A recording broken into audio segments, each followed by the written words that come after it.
menyalahgunakan kekuasaan atau martabat melakukan kekerasan, menggunakan ancaman kekerasan, melakukan penyesatan atau memberi kesempatan sarana atau keterangan. Oleh karena itu dengan pidana penjara selama 18 tahun dengan perintah terdakwa segera ditahan di rumah tahanan negara. Saya dituntut oleh kejaksaan 28 tahun. Kenapa tuntutan saya lebih besar daripada pembunuh? Penuntutan saya lebih besar daripada teroris. Mengenai mens rea atau niat jahat itu, Prof.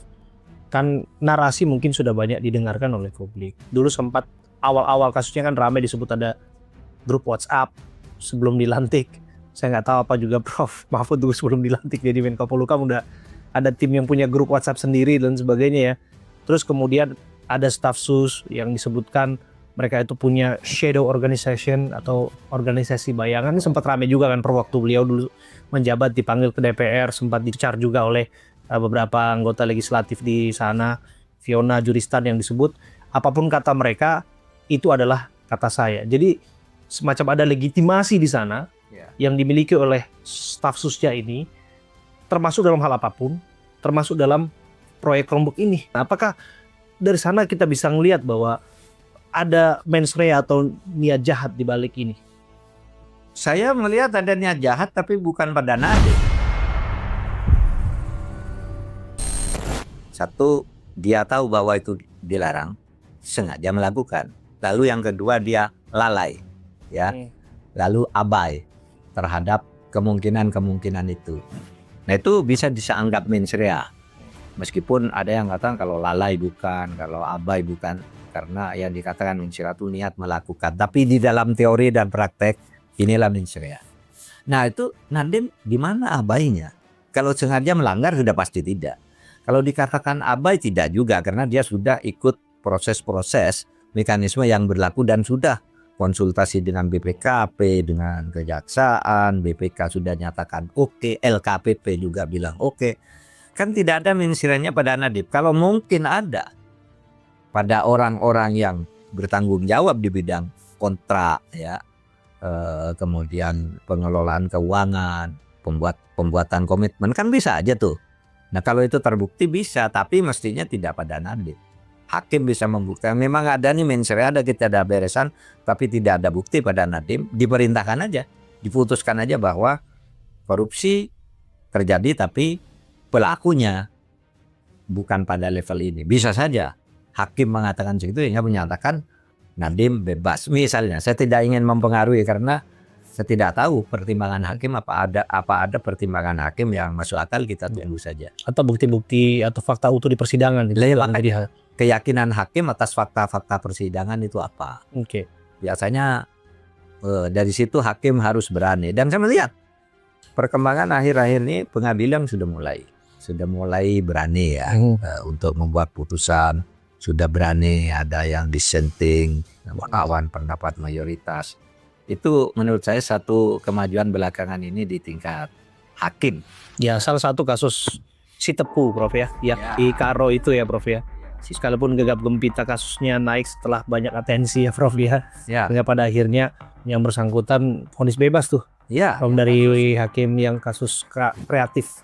Yang kasus Ibang juga kan ada yang dissenting kan? Betul, ya, juga ada yang karena dan masuk akal ini dihukum, dia tidak setuju kok, dan dia sudah banyak tidak mau tanda tangan, dia satu-satunya tidak tanda tangan.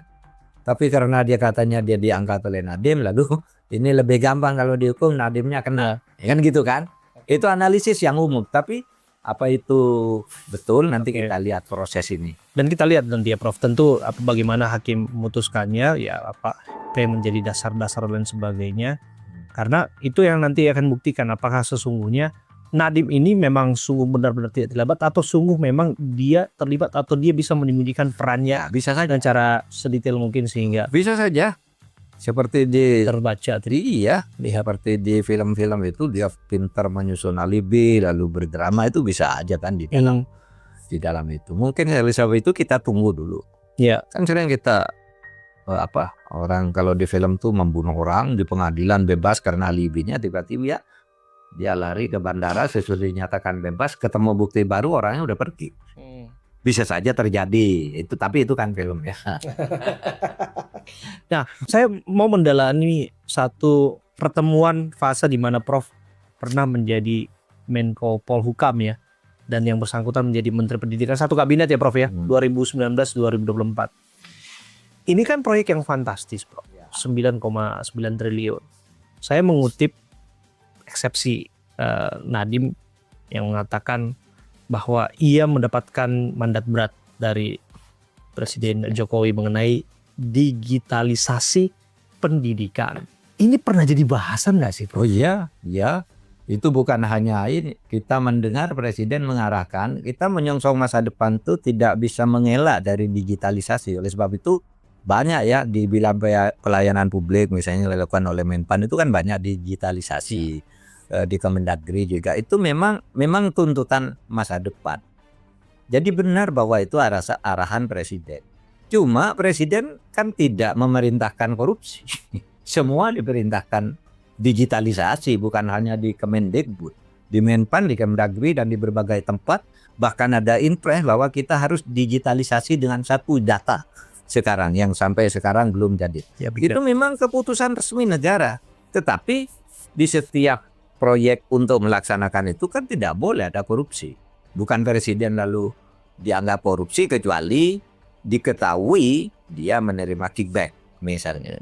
Kalau tidak ada ya Presiden benar-benar mengadakan digitalisasi. Kalau Anda jadi Presiden kan pasti digital dong. Di dunia internasional sekarang sudah digitalisasi. Masa Anda kan pasti begitu kalau Anda pun jadi Presiden. Dan itu tidak salah gitu. Oleh sebab itu terlalu jauh menurut saya. Suatu haji itu sudah arahan Presiden. Ini sudah arahan, ya semua arahan Presiden. Tapi kalau Presiden tidak terbukti mendapat sesuatu atau melakukan sesuatu yang salah, yang koruptif, di situ kan tidak bisa sembarangan. Apalagi itu kebijakan kan tidak bisa dipidanakan. Ya, jadi pada kasusnya aja, ya menurut saya kasus ini Presiden tidak, Nadiem tidak, tapi korupsinya mungkin ada. Nah ini yang dikejar dong. Nadiem ini kalau urusan-urusan korupsi itu saya kira bagus, bersih, hati-hati. Tapi urusan di pemerintahan dia enggak bagus. Oh iya. Apa protes pertama dari seorang rektor perguruan tinggi besar? Saya terima kasih kepada Menko Polhukam yang telah mendatangkan menteri untuk berbicara kepada kami. Selama ini kami dipimpin tidak pernah ketemu menteri, tidak pernah mendapat arahan menteri, tidak pernah menteri mau ke kampus.